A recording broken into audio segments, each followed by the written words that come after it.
आप आसपास देखे होंगे कि दो चार बच्चे ऐसे मिलते हैं ना कि हर एग्जाम को क्रैक कर देते हैं। हर एग्जाम में उनका बढ़िया सा मेरिट लिस्ट बन जाता है। हर एग्जाम का उनके पास ज्वाइनिंग लेटर आ जाती है। मतलब सीधा क्लियर है कि पढ़ने से नौकरी नहीं मिलता है, पढ़ने के तरीके से नौकरी मिलता है। और जिसको पढ़ने का तरीका मालूम है ना, वो कम समय में कम मेहनत से अच्छा नौकरी पा जाता है। रन से नहीं, रणनीति से महेंद्र सिंह धोनी ने मैच को जीता है। तो आपको भी यही करना होगा, रणनीति बनानी पड़ेगी। रन बनाने से अगर सारे मैच जीत जाते तो विराट कोहली महेंद्र सिंह धोनी से ज्यादा वर्ल्ड कप जीते होते, ज्यादा आईपीएल जीते होते, ज्यादा मैचों में विजेता होते। लेकिन ऐसा नहीं हुआ। इनके कैप्टनशिप में इंडिया ने पूरे वर्ल्ड में अपना झंडा लहरा दिया। थ्योरी को नहीं चाटना है।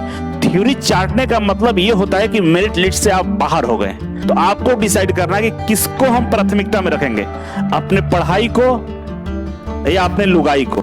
नमस्कार, मैं अभिषेक राज। ऑप्टिक्स क्लास में आप सभी का हम स्वागत करते हैं। दोस्तों, चर्चा का विषय है एमटीएस। एमटीएस में बम्पर भर्ती आ चुकी है और इसके तैयारी के लिए अब आपको प्लानिंग करना पड़ेगा, स्ट्रेटेजी बनानी पड़ेगी कि तैयारी कैसे करें।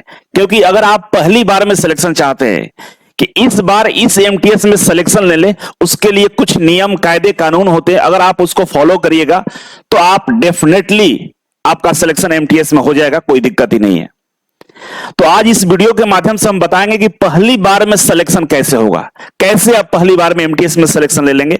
आप आसपास देखे होंगे कि दो चार बच्चे ऐसे मिलते हैं ना कि हर एग्जाम को क्रैक कर देते हैं। हर एग्जाम में उनका बढ़िया सा मेरिट लिस्ट बन जाता है। हर एग्जाम का उनके पास ज्वाइनिंग लेटर आ जाती है। करते क्या है, दिखने में तो नॉर्मल दिखते हैं, नॉर्मल ही चलते हैं, खाते पीते हैं, आप ही के जैसे वो भी हैं। लेकिन वो ऐसा क्या चमत्कार कर देते हैं कि हर एग्जाम में उनका परफॉर्मेंस बढ़िया होता है ना। तो आपको क्या करना चाहिए, उनसे हमें क्या सीख लेनी चाहिए। और दोस्तों, मुझे लगता है कि सैकड़ों बच्चों का इंटरव्यू लेने का अनुभव है। मैंने हजारों बच्चों से पूछा है, जो सिलेक्टेड है, जो टॉपर है, कि भाई आप पढ़ते कैसे हैं। उन तमाम बच्चों का जो अनुभव है वो आपसे हम शेयर करने वाले हैं। जुड़े रहिएगा मेरे साथ। एक बात दिमाग में क्लियर कर लीजिएगा कि अगर पढ़ने से नौकरी मिलता तो लाखों हजारों बच्चे रोज पढ़ाई कर रहे हैं, बढ़िया नंबर ला रहे हैं, बढ़िया प्रैक्टिस कर रहे हैं, लेकिन उनको नौकरी नहीं मिल रहा है। तो मतलब सीधा क्लियर है कि पढ़ने से नौकरी नहीं मिलता है, पढ़ने के तरीके से नौकरी मिलता है। और जिसको पढ़ने का तरीका मालूम है ना, वो कम समय में कम मेहनत से अच्छा नौकरी पा जाता है। हर नौकरी में उसका रिजल्ट होता है, आपका भी होगा। लेकिन आपको मालूम करना पड़ेगा कि पढ़ने का तरीका क्या है। क्योंकि अगर आप जिंदगी में कुछ करना चाहते हैं तो उसका तरीका मालूम होना चाहिए। ट्रेन चलाना चाहते हैं, ट्रेन चलाने का तरीका मालूम होना चाहिए। आप कार चलाते हैं, कार चलाने का तरीका मालूम होना चाहिए। साइकिल चलाते हैं, साइकिल चलाने का तरीका मालूम होना चाहिए। आप देख के अनुमान नहीं लगा सकते हैं कि हमको कार चलाने आती है, हम ट्रक चला लेंगे। हमको ट्रक चलाने आता है, हम रेल चला लेंगे। हमको रेल चलाने आता है, हम एरोप्लेन चला लेंगे। नहीं, सब में सिस्टम तो लगभग सेम होता है, लेकिन सबका फंडामेंटल, सबका रूल रेगुलेशन अलग होता है। तो आपको भी अपने जीवन का जो भी लक्ष्य निर्धारित किए, उस लक्ष्य के लिए कुछ नियम और कायदे कानून होते हैं जिसको पालन करना होता है। और जो पालन करता है उसको नौकरी मिलता है। जैसे एग्जाम्पल के लिए हम बात करें, विराट कोहली और महेंद्र सिंह धोनी दोनों अपने आप के मंजे हुए खिलाड़ी हैं, बढ़िया रन बनाते हैं। विराट कोहली तो शायद महेंद्र सिंह धोनी से बहुत आगे हैं, रन बनाने के मामले में, शतक बनाने के मामले में आगे हैं, हर चीज में आगे हैं। लेकिन क्या कभी विराट कोहली वर्ल्ड कप जिता पाए हैं? क्या कभी विराट कोहली T20 का वर्ल्ड कप जिता पाए हैं? क्या विराट कोहली आईपीएल में कितने मैच को जिता पाए हैं? काउंटर कीजिएगा ना, इनसे कंपेयर करिएगा तो यहां पे महेंद्र सिंह धोनी नंबर 1 पे दिखेंगे कि भले इनका शतक कम है, रन कम है, लेकिन ये बंदा वर्ल्ड कप जिता कर लाया है। T20 का वर्ल्ड कप भारत को दिया है और न जाने कितने आईपीएल की ट्रॉफी दर्जनों के भाव में इन्होंने जीता है।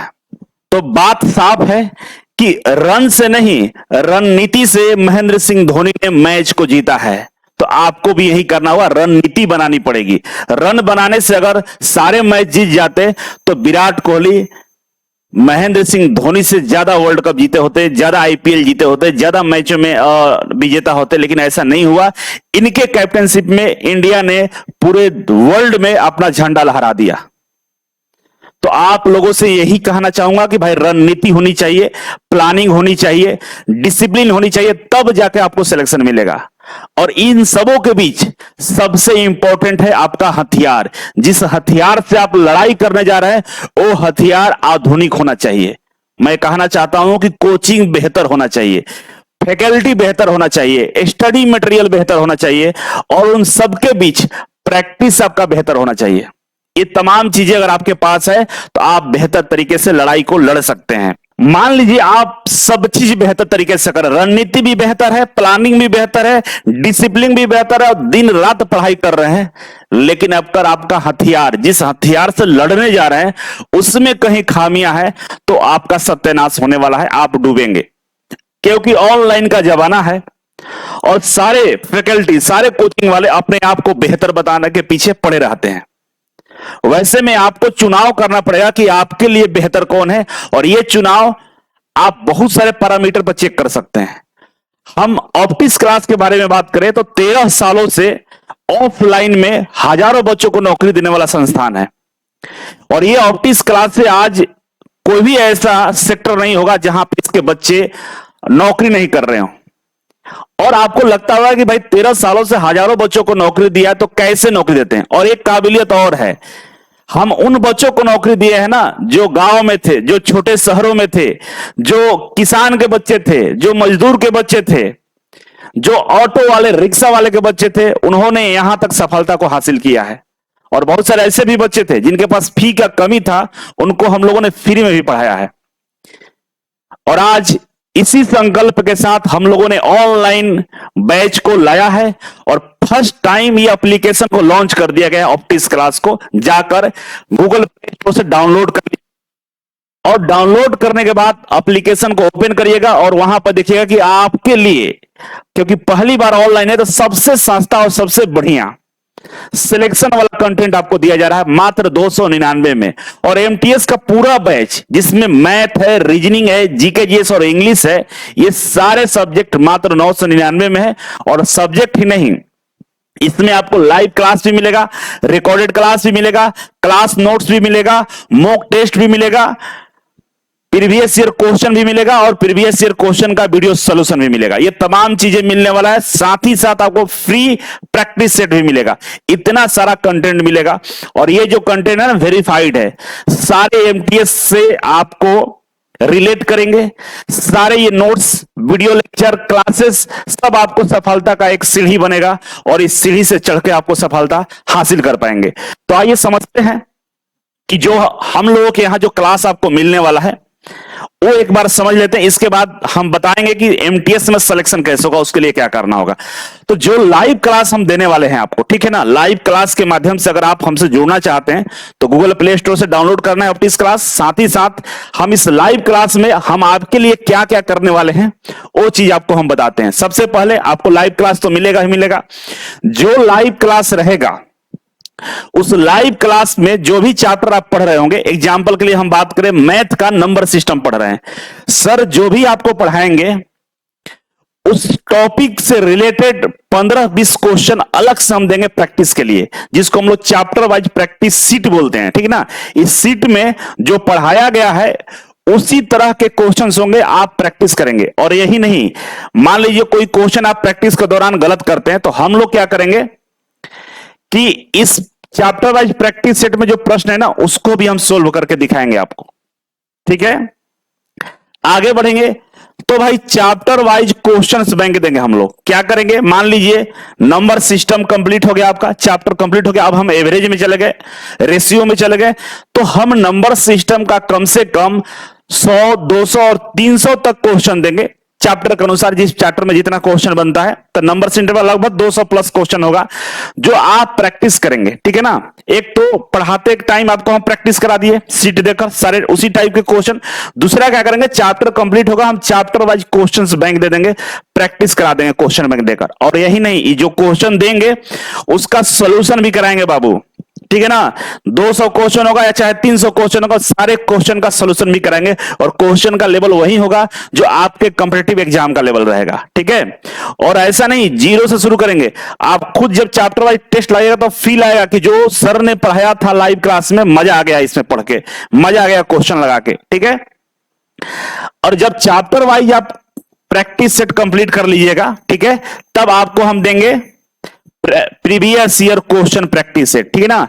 क्योंकि प्रीवियस ईयर देने के पीछे एक ही मकसद होता है कि आपने जो पढ़ा क्लास में, आपको जिस तरह के प्रश्नों को हमने प्रैक्टिस कराया है, क्या वो सारे प्रश्न प्रीवियस ईयर से मैच कर रहे हैं, उसी तरीके का है या नहीं है, कैसे पता होगा। मान लीजिए कि आपको लगता है कि सर झूठ बोल रहे हैं, है ना। आपको भरोसा कब होगा, जब आपको हम प्रीवियस ईयर क्वेश्चन का प्रैक्टिस कराएंगे। और जैसे आप प्रीवियस ईयर क्वेश्चन का प्रैक्टिस करेंगे, आपका कॉन्फिडेंस लेवल अलग लेवल का रहेगा। आपके अंदर मोटिवेशन आ जाएगी, बाबू अब तो हम कर पा रहे हैं, पिछले वाला भी क्वेश्चन कर रहे हैं, अब आने वाला क्वेश्चन भी हम कर लेंगे, ठीक है।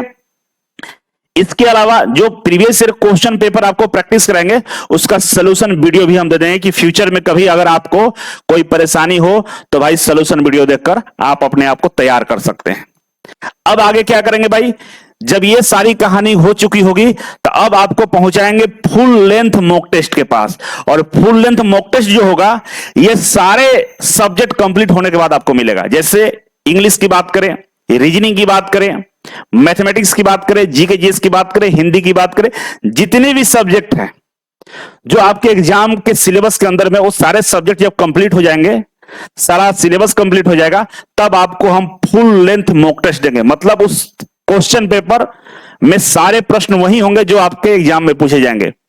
मान लीजिए एमटीएस में 100 प्रश्नों का क्वेश्चन पेपर आता है, जिसमें विभिन्न सब्जेक्टों, विभिन्न विषयों के प्रश्न शामिल किए जाते हैं, उसी तरह का मॉक टेस्ट हम आपको लेंगे और उसी उतना ही टाइम आपको देंगे टेस्ट देने के लिए, ठीक है। आगे बढ़े तो जो फुल लेंथ टेस्ट होगा, इसका हम लोग टेस्ट सोल्यूशन का वीडियो भी आपको प्रोवाइड करेंगे। भाई जो टेस्ट दिए हैं, फ्यूचर में दोबारा रिवीजन करना हो तो आप इस वीडियो के माध्यम से अपने गलतियों को सुधार सकते हैं, ठीक है। इसके अलावा वीकली डाउट क्लास भी चलेगा बाबू, वीकली डाउट क्लास रहेगा, ठीक है। वीकली डाउट क्लास क्यों है, क्योंकि मान लीजिए बहुत सारे बच्चे ऐसे होते हैं जिनको पढ़ते समय बहुत सारा डाउट आ जाता है, अलग अलग प्रकार के थॉट्स आते हैं, अलग अलग प्रकार के कंफ्यूजन आते हैं। उन कंफ्यूजन को दूर करने के लिए वीकली हम लोग आपसे बातचीत करेंगे। और हम ही से नहीं, जितने भी फैकल्टी हैं, जितने भी हमारे मैनेजमेंट सिस्टम है, सब लोगों से अपनी समस्या को बता सकते हैं, क्योंकि वीकली मीटिंग भी होता है हम लोगों के पास। और उस मीटिंग में जो बच्चा जो प्रश्न पूछता है, उनके समस्याओं पर हम लोग चर्चा भी करते हैं, ठीक है। और ये डाउट क्लास आपके लिए काफी इंपॉर्टेंट रहेगा, डाउट क्लास में जरूर जुड़िएगा। इसके अलावा क्लास नोट्स जो भी पढ़ाया जाएगा, चाहे वो जीके जीएस हो या कोई भी टॉपिक, हिंदी हो, इंग्लिश हो, सबका नोट्स आपको मिलेगा, ठीक है। तो इस तरह से ऑप्टिक्स क्लास आपको तैयार करेगा। अगर आप इस सारे मॉड्यूल को फॉलो करते हैं तो आप बारूद बन जाइएगा और कहीं भी विस्फोट हो सकते हैं, कोई भी एग्जाम को क्वालिफाई कर सकते हैं। अब चलते हैं कि हमको तैयारी कैसे करनी है, तैयारी के दौरान किन किन बातों को ध्यान रखना होता है। जैसे कभी आप एरोप्लेन में बैठे होंगे, है ना, एरोप्लेन में कभी आपने यात्रा किया होगा, क्योंकि ट्रेन में, बस में भी यात्रा करने से सारी चीजों को फॉलो करना होता है, लेकिन हम लोग बस, ट्रेन में इत्यादि जगह पे हम क्या करते हैं, नियम कानून का पालन नहीं करते। बस में बैठेंगे सीट बेल्ट नहीं लगाएंगे, कार ड्राइव कर रहे हैं सीट बेल्ट नहीं लगाएंगे, जो ट्रैफिक होता है वहां पर हम नहीं रुकेंगे, मतलब यहाँ नियम फॉलो नहीं होता। लेकिन ये एरोप्लेन की बात करें, वहां जाइएगा तो नियम फॉलो कराना पड़ता है, कराया जाता है। तो आप देखे होंगे कि केवल यात्रा करने से, बैठने से आप पटना से मुंबई नहीं पहुंचिएगा, पटना से दिल्ली नहीं पहुंचेगा, उसके नियम को फॉलो करना पड़ेगा। नहीं फॉलो करिएगा, आपको एरोप्लेन में नहीं बैठने दिया जाएगा, या इमरजेंसी कंडीशन आ जाए तो सबसे पहले मृत्यु आपकी होगी। तो अगर आप एमटीएस का तैयारी कर रहे हैं, कॉम्पिटेटिव एग्जाम की तैयारी कर रहे हैं, तो आपको कुछ नियम कायदे हैं जिसको मानना पड़ेगा, जिसको फॉलो करना पड़ेगा, नहीं तो परिणाम आपके सामने है, कुछ नहीं होने वाला है, पढ़ के बस ऐसे ही रह जाइएगा। तो जो मैं बता रहा हूं, इस 100% टेस्टेड है। टेस्टेड है क्यों, क्योंकि आज तक जो हजारों बच्चों का सिलेक्शन हुआ है ऑप्टिक्स क्लास से, और जो सिलेक्टेड बच्चे, उन्होंने इस सारे नियम कानून को पालन किया है, क्योंकि इंटरव्यू में बच्चे ने बताया है ऐसा, और हम लोगों ने ऐसा बताया है कि भाई ऐसे करो तो ये सफलता मिलेगा। करना क्या है भाई, जो भी एग्जाम का तैयारी करते हैं, सबसे पहले उसका सिलेबस का स्टडी करिए कि उसका सिलेबस क्या है।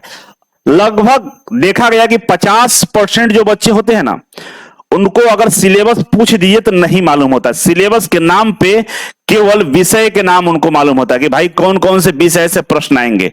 तो सिलेबस स्टडी का मतलब केवल विषय नहीं होता कि मैथ, रीजनिंग, जीके जिस बोल दिए ये सिलेबस है, नहीं। आपको विषय के साथ साथ उस विषय में जो टॉपिक है ना, जो टॉपिक है, ये सारे टॉपिक के बारे में भी पता होना चाहिए। कौन कौन से टॉपिक है। मैथ है तो मैथ में कौन कौन टॉपिक से प्रश्न पूछे जाते हैं, और यही नहीं, जो टॉपिक है उसका इंपॉर्टेंट टॉपिक कौन कौन सा है, महत्वपूर्ण जो चैप्टर है, जो महत्वपूर्ण चैप्टर है उसके बारे में भी आपको जानकारी होना चाहिए। मतलब मैथमेटिक्स की हम बात करें तो मैथमेटिक्स में कितने सारे टॉपिक है उसका नाम लिख लीजिए और उनमें टिक आउट कर लीजिए कि महत्वपूर्ण कैसे, जैसे नंबर सिस्टम हो गया, रेशियो हो गया, एवरेज हो गया, प्रॉफिट एंड लॉस हो गया, ये सारे चैप्टर से प्रश्न पूछे ही जाते हैं। तो करना क्या है कि भाई नोट्स के जो पहला पेज होता है ना, जो आपका नोट्स होगा जिस पे आप नोट्स बनाएंगे, उसके पहले पेज पे सिलेबस लिखिए, है ना। मान लीजिए आपके पास मैथ का नोट्स है, मैथ का कॉपी बना रहे हैं, रीजनिंग का कॉपी बना रहे हैं, ठीक है, आप जीके जीएस का कॉपी बना रहे हैं, ठीक है, आप इंग्लिश का कॉपी बना रहे हैं, तो भाई साहब ये सारे जो सब्जेक्ट है ना, सब सब्जेक्ट के जो पहला पेज है उस पे उस सब्जेक्ट का सिलेबस को लिख दीजिए, ठीक है, सिलेबस को लिखिए।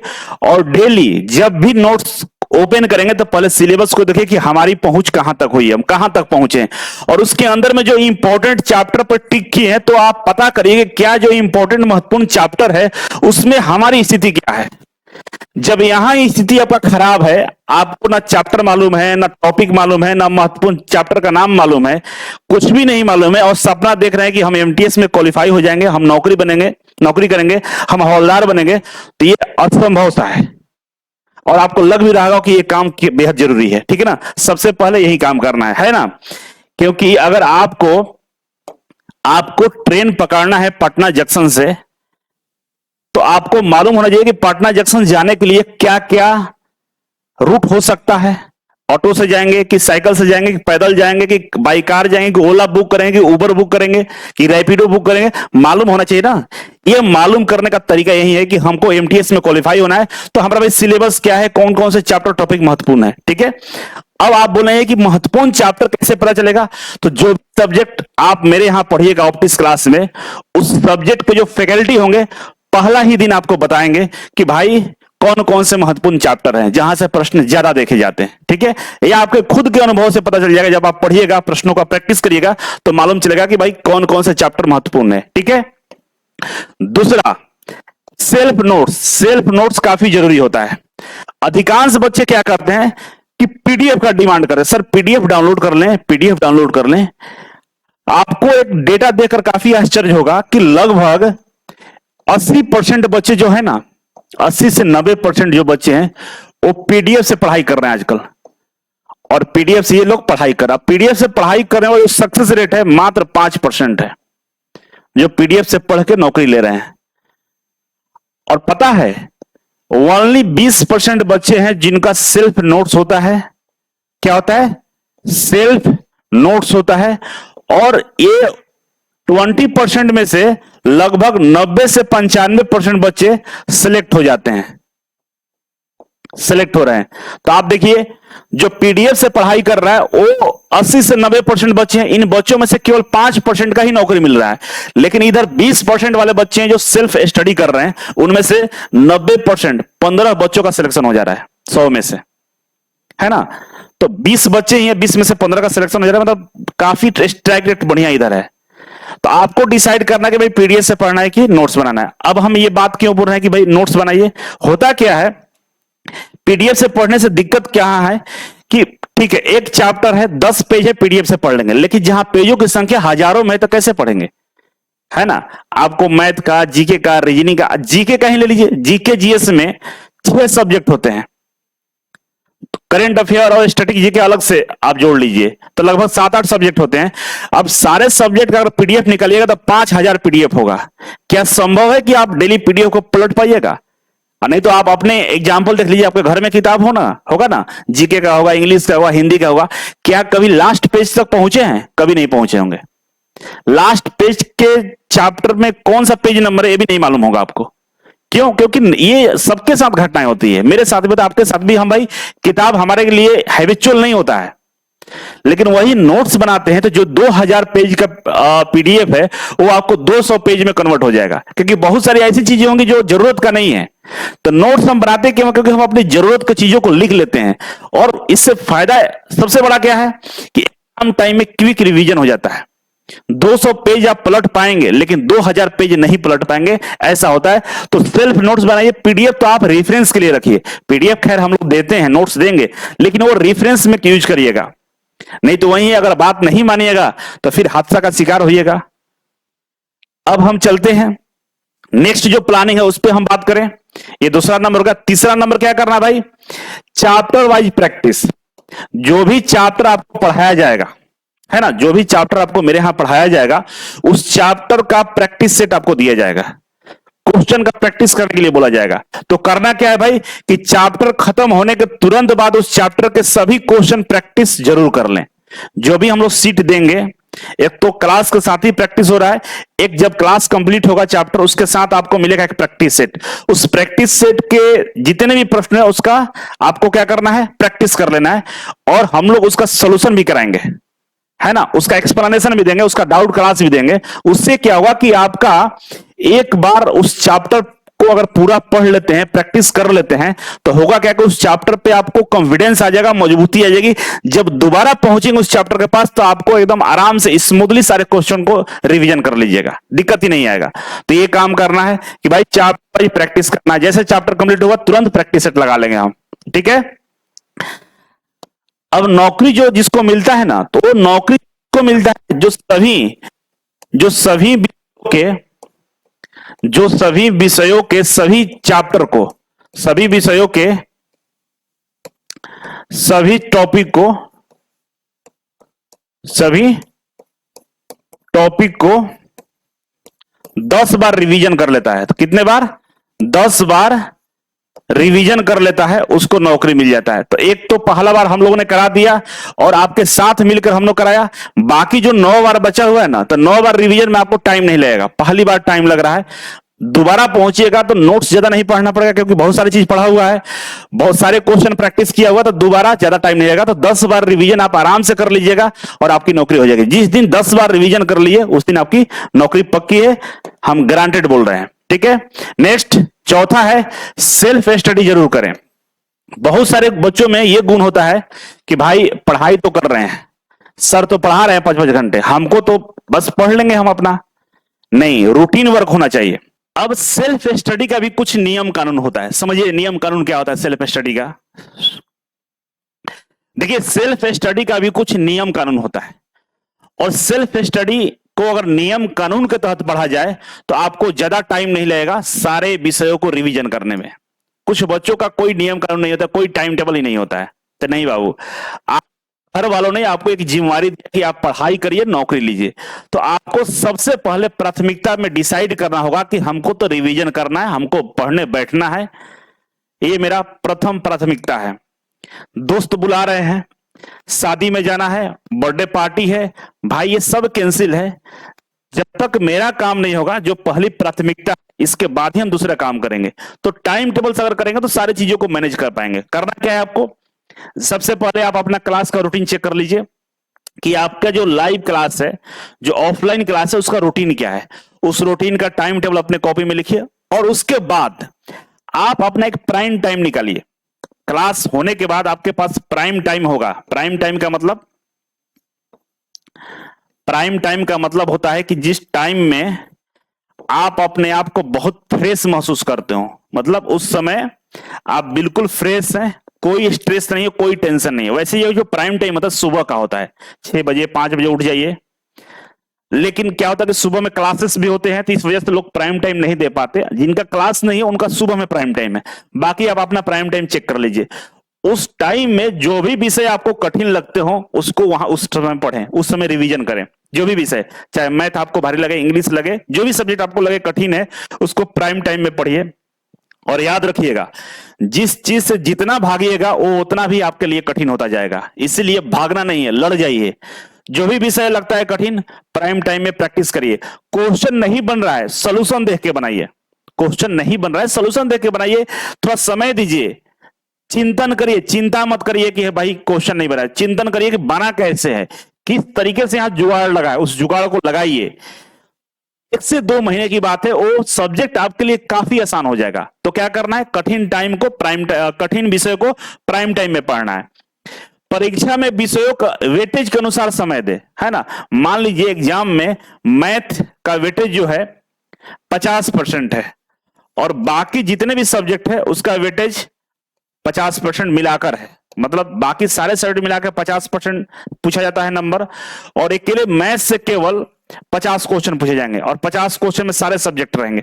तो करना क्या है कि जितना भी देर आप घर पे पढ़ते हैं, मान लीजिए आप घर पे 5 घंटे टाइम देते हैं, 6 घंटे टाइम देते हैं, ठीक है, तो ये 6 घंटे का 3 घंटा टाइम आपको मैथ में देना होगा। क्यों? क्योंकि 50% मैथ का प्रश्न आएंगे, मैथ का वेटेज ज्यादा है, तो हम पढ़ने में 3 घंटा हम इसको देंगे, क्योंकि 6 घंटा टोटल हम पढ़ते हैं, और बाकी के सब्जेक्ट होंगे वो जो बचे हुए जो 3 घंटे हैं इसमें से डिवाइड कर लेंगे कि भाई कितना कितना टाइम देना है। अब ऐसा कोई भी एग्जाम नहीं है जहां पर केवल मैथ के 50 क्वेश्चन आते हैं, तो आप देख लीजिए कितना वेटेज कौन सब्जेक्ट का है, उतना ही टाइम उस सब्जेक्ट का देंगे, ठीक है। लेकिन इन सब के बीच आपको लगता है कि कोई सब्जेक्ट बहुत ज्यादा वीक है, बहुत ज्यादा कठिन है, हमसे नहीं बन पा रहा है, तो इस नियम को ब्रेक डाउन करके पहले उसको ठीक करना है ना। तो 1-2 सब्जेक्ट ऐसा होगा जहां पर लगता होगा कि इसको ठीक करने की जरूरत है, बाकी सारे सब्जेक्ट एकदम कंट्रोल में होंगे, ठीक है। तो पहले ठीक कर लीजिए और इसके बाद इस पे काम करिए।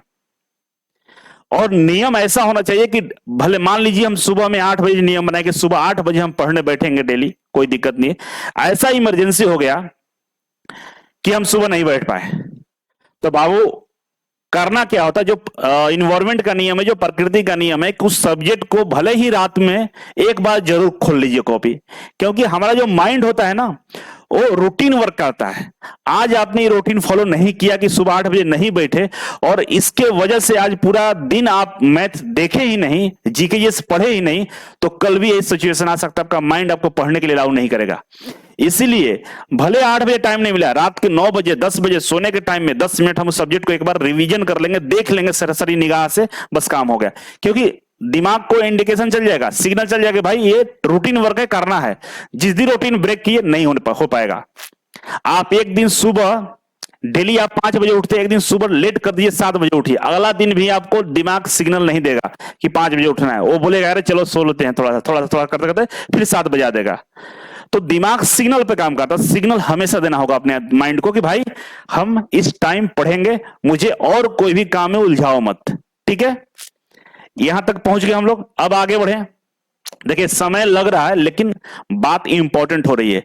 आज थोड़ा सा समय समझ लेंगे कि हमको पढ़ना कैसे है, तो आगे जिंदगी सफल हो जाएगी, है ना। बहुत जल्द नौकरी मिल जाएगा, नौकरी लेने का यही तरीका है।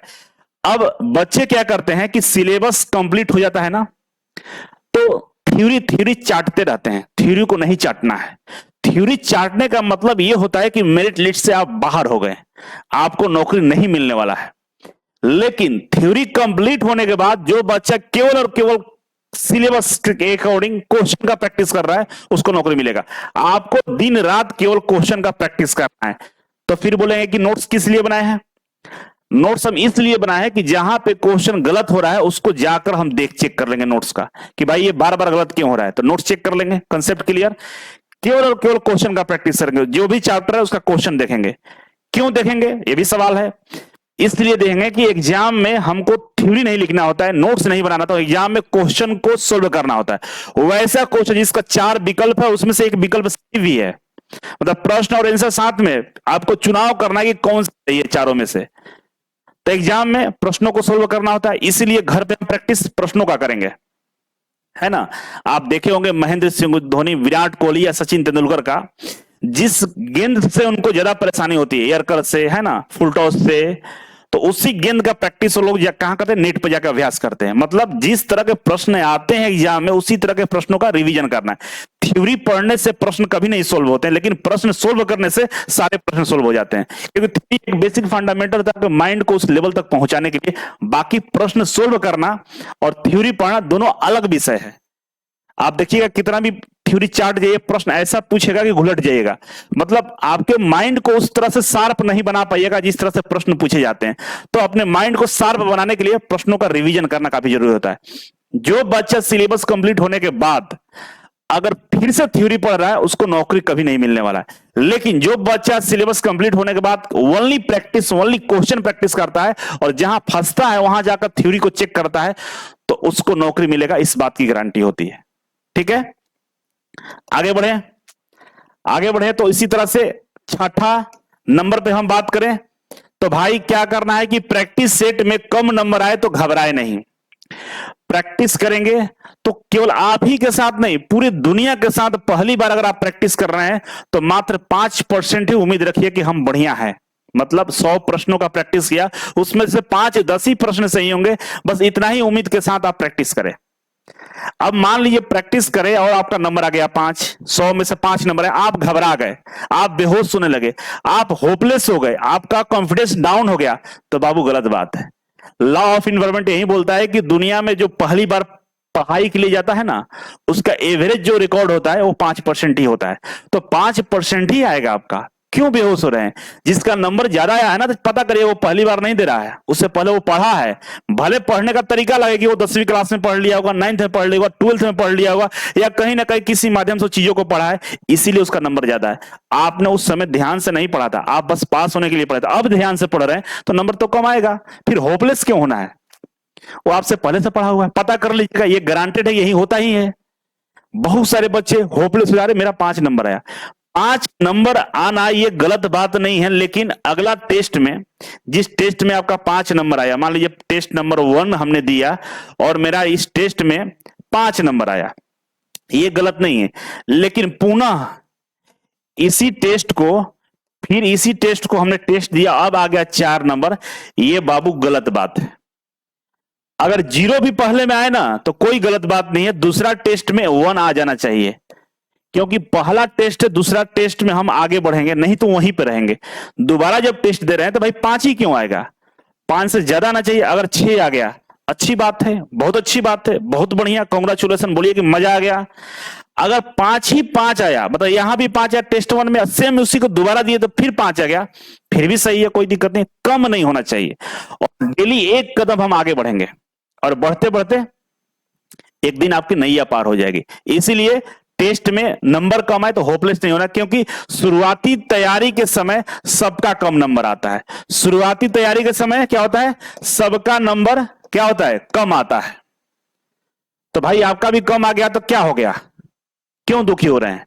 दूसरा, प्रैक्टिस सेट का नंबर दूसरे से तुलना न करें, बल्कि गलती को सुधारने का प्रयास करें। हम लोग क्या करते हैं ना, कंपेयर करना शुरू कर देते हैं। अरे रमेश भाई, तुम्हारा तो यार 40 आ रहा है, मेरा 20 आ रहा है। पिंकू तुम्हारा तो इतना आया, हमारा इतना आया, टिंकू को इतना आया। ये सब नहीं करें, क्योंकि आप अपने आप को जानते हैं, खुद को पहचाने। वो लोग पहले से पढ़ रहा था, वो लोग कहीं ना कहीं पढ़ा, इसलिए उनका नंबर ज्यादा है। अब आप शुरुआत किए, थोड़ा समय दीजिए, पेशेंस रखिए, आपका भी नंबर बेहतर होगा। और यही तरीका होता है, ठीक है? तो कभी होपलेस नहीं होना है बाबू। नेक्स्ट है, खुद का अनुशासन बनाए। खुद का अनुशासन बनाना होगा। सब चीज नहीं हो सकता दुनिया में। गर्लफ्रेंड भी घुमा लेंगे और तो यूपीएससी भी क्वालिफाई करेंगे, दोनों एक साथ संभव नहीं है, है ना? सूरज और चांद एक साथ दिखाई नहीं दे सकते हैं, ये कभी संभव ही नहीं है। चांद मतलब आपकी गर्लफ्रेंड, सूरज मतलब यूपीएससी, दोनों एक साथ पॉसिबल नहीं है। अगर आपको जिंदगी में बेहतर करना है तो डिस्ट्रैक्शन को कम करना होगा, अनुशासन बनाना और डिसिप्लिन मेंटेन करना होगा। और ये डिसिप्लिन आपको बहुत ऊंचे लेवल तक ले जाएगा। तो आपको डिसाइड करना है कि किसको हम प्राथमिकता में रखेंगे, अपने पढ़ाई को या अपने लुगाई को। चेक कर लीजिएगा। आप देखिए बच्चे क्या करते हैं पढ़ते समय, यूट्यूब शुरू किए, खेसारी लाल का गाना बज गया, पवन सिंह में झगड़ा हो गया, कभी ये हुआ वो हुआ, तमाम न्यूज चैनल वाले परेशान करके रख देंगे। आप 1 मिनट देखने के चक्कर में, जैसे खेसारी लाल यादव का गाना देखे, नीचे पवन सिंह का आ गया, बुल्की सड़िया, परेशान हो जाइएगा, फिर उसको देखना पड़ेगा। बुल्की सड़िया खत्म हुआ तो हरियर ओढ़नी की पियर फराक वाली कौन आ जाएगा, कोई भरोसा नहीं। आप मन ललच जाएगा, देख लीजिएगा। ये काम नहीं करना है। आप अपने मोबाइल को एरोप्लेन मोड का यूज करिए। आप बोलेंगे हम लाइव क्लास देख रहे हैं, लाइव क्लास देखिए ना भाई, क्यों यूट्यूब खोलेंगे? नहीं खोलेंगे। नियम बना लीजिए कि हम रात को सोते समय रात को सोते समय 8 बजे 9 बजे हम आधे घंटे के लिए मोबाइल यूज करेंगे। जो फालतू का काम करना का उसी समय कर लेंगे, बाकी नहीं करेंगे। बाकी टाइम पढ़ाई के अलावा हम कुछ नहीं करेंगे। आप फेसबुक तो खोलिए ही नहीं। यूट्यूब से काम पड़ जाता है, नोटिफिकेशन वगैरह आता है, देखने के लिए देखना पड़ता है, लेकिन इतना डिसिप्लिन मेंटेन करिए कि नोटिफिकेशन के अलावा कुछ नहीं देखेंगे, बैक आ जाएंगे। फेसबुक बंद करिए, व्हाट्सएप बंद रखिए, कोई रिप्लाई नहीं, कोई मैसेज नहीं होगा। कब होगा? रात को 9 बजे हम मैसेज करेंगे, रिप्लाई करेंगे, बीच में कुछ भी नहीं हो सकता है। अगर कोई किसी ने कॉल कर दिया, किसी ने मैसेज कर दिया, तो उनको बता दीजिए कि नेक्स्ट टाइम से ऐसा नहीं करना है, नहीं तो हत्या कर देगा। क्यों? क्योंकि आपकी जिंदगी खराब हो रही है, उनका कुछ नहीं बिगड़ने वाला है। और जब आप किसी से, अगर आपको लगता है कि नहीं वो मेरा बढ़िया दोस्त है ना, बहुत बढ़िया प्यार करता है, हम उसके साथ उसका मैसेज इग्नोर कैसे करें, तो बाबू कभी 200 रुपया मांग के चेक कर लेना। 2 दिन बाद नहीं आपसे दोबारा वो मांग लिया ना वो 200 रुपया, तो मेरा नाम बदल देना आप। यही होता है, यही दुनियादारी है। जब तक आप कुछ बन नहीं जाते हैं, जब तक आप कुछ लेवल पर पहुंच नहीं जाते हैं, तो दुनिया आपको वैल्यू नहीं देती है। अगर आप डीएसपी हो गए हैं, एसपी हो गए, एमटीएस में है, और ग्रुप डी में ही क्यों नहीं है ना, अगर आप कुछ हैं और किसी से कुछ मांगे तो उसका वैल्यू अलग होगा। अगर आप कुछ नहीं है और किसी से कुछ मांगेगा, उसका वैल्यू कुछ और होगा। तो आप डिसाइड कर लिए कि आपका वैल्यू क्या है। तो डिस्ट्रैक्शन को दूर करना है, ठीक है ना। सोशल मीडिया के लिए नियम बनाइए कि हम रात को 8 बजे 9 बजे जो भी, जब हम आप मतलब पढ़ाई के बाद जो हम सोने के लिए जाते हैं, उस टाइम के दौरान आप बस बातचीत करिए, है ना। और बाकी फोकस करिए स्टडी पे। मात्र 1 साल अगर आप डिसिप्लिन को फॉलो करते हैं तो भाई जिंदगी बदलेगा। दोस्तों का चुनाव भी उसी तरह से करना है। पता चला कि दोस्त ऐसा बनाए हैं, सब लखेरा है, पढ़ने वाला उसमें से कोई नहीं है, तो याद रखिएगा जिंदगी में आप वही बनेंगे, है ना, जो आपके दोस्त बनेंगे। तो लोग जिंदगी में जो भी बनता है ना, अपने दोस्तों का एवरेज बनता है। आप देखिएगा, मैं भी देखा हूं अपनी जिंदगी में, सब लोग अपनी जिंदगी में देखता है कि आप उतना ही पैसा कमाइएगा जितना आपके दोस्तों का एवरेज पैसा है। मान लीजिए 5 दोस्त हैं, पांचों मिलकर 5 लाख रुपए कमाते हैं महीने का, तो आप भी उन 5 लाख में से 5 से डिवाइड कर दिए, उतना ही पैसा आपके पास भी आएगा। एकदम नियम है, या प्रकृति का नियम, इससे ज्यादा कोई नहीं कमाता है। चाहे जितना भी बड़ा सेलिब्रिटी हो, उसका दोस्ती भी उसी तरह का होगा, उतना कमाता होगा, इसलिए वो कमा रहा है। कभी देखे हैं कि कोई भिखारी का दोस्त कोई स्कॉर्पियो और फॉर्च्यूनर वाला है? नहीं, फॉर्च्यूनर वाला का दोस्त भी फॉर्च्यूनर वाला होगा, स्कॉर्पियो वाला का दोस्त भी स्कॉर्पियो वाला होगा, टीचर का दोस्त भी टीचर ही होगा, क्रिकेटर का दोस्त भी क्रिकेटर होगा। तो इससे सिमिलरिटी बनती है। तो आपको क्या बना है? भिखारियों के बीच में भिखार हो जाना है, अनपढ़ गंवारों के बीच में बर्बाद होना है, या वैसे दोस्त बनाएंगे जो आपके मिशन और आपके लक्ष्य के लिए समर्पित हैं, आप ही के जैसा वो भी पढ़ाई करते हैं, तो वैसा दोस्त बनेगा तो डिस्ट्रैक्शन भी कम होगा, आप अनुशासित भी रहिएगा और बढ़िया से पढ़ाई भी कर लीजिएगा। तो ये आपके हाथ में कि आप अपनी जिंदगी को, महत्वपूर्ण समय को किन किन दोस्तों को सौंप रहे हैं, किन किन दोस्तों में टाइम खराब कर रहे हैं, आप देख लीजिएगा। अगर आप अपने खुद का डिसिप्लिन मेंटेन करते हैं तो आपको नौकरी के लिए कोई दिक्कत नहीं होगा। तो 2 काम करना है, एरोप्लेन मोड में रखना है मोबाइल को, और कम दोस्त बनाना है, और दोस्त वैसा बनाना है जो आपके लक्ष्य को, हाँ, आपके लक्ष्य में वो आपका साथ दे सके, या आपके जैसा वो पढ़ाई कर सके। तो बाबू इस तरह से अगर आप एमटीएस का तैयारी करते हैं, जो जो चीजें हमने 7 तरह की चीजें बताई उसको मेंटेन करते हैं, और जो चीजें हम आपको पढ़ने के लिए बताए उसको मेंटेन करते हैं, तो इसी वाला एमटीएस में आपको नौकरी मिल जाएगा, इस बात की गारंटी है। तो 7 जुलाई से क्लास स्टार्ट हो रहा है ना, 7 जुलाई से क्लास स्टार्ट हो रहा है। आप जाकर गूगल प्ले स्टोर से ऑप्टिक्स क्लास को डाउनलोड कर लीजिए और एमटीएस वाला बैच फुल कोर्स ज्वाइन कर लीजिए, जिसमें आपको मैथ, रीजनिंग और जीके, जीएस, इंग्लिश मिलेगा, और इसके मदद से आप एमटीएस इस बार क्वालिफाई करेंगे। और जो जो सेगमेंट हमने बताया है, इस सेगमेंट को फॉलो करके आज हजारों बच्चे ऑप्टिक्स क्लास के माध्यम से नौकरी कर रहे हैं, आपको भी मौका मिलेगा। तो चलिए लगातार जुड़े रहिए हमसे, और भी इस तरह के वीडियो आपके लिए लाएंगे। कमेंट बॉक्स में कमेंट करिए, क्या ये वीडियो आपके लिए इंपॉर्टेंट, कुछ जानकारी मिला, कुछ सीख मिला? अगर मिला हो तो ईमानदारी से एक बार कमेंट जरूर करिएगा। थैंक यू सो मच, मिलते हैं अगले वीडियो में, तब तक के लिए नमस्कार।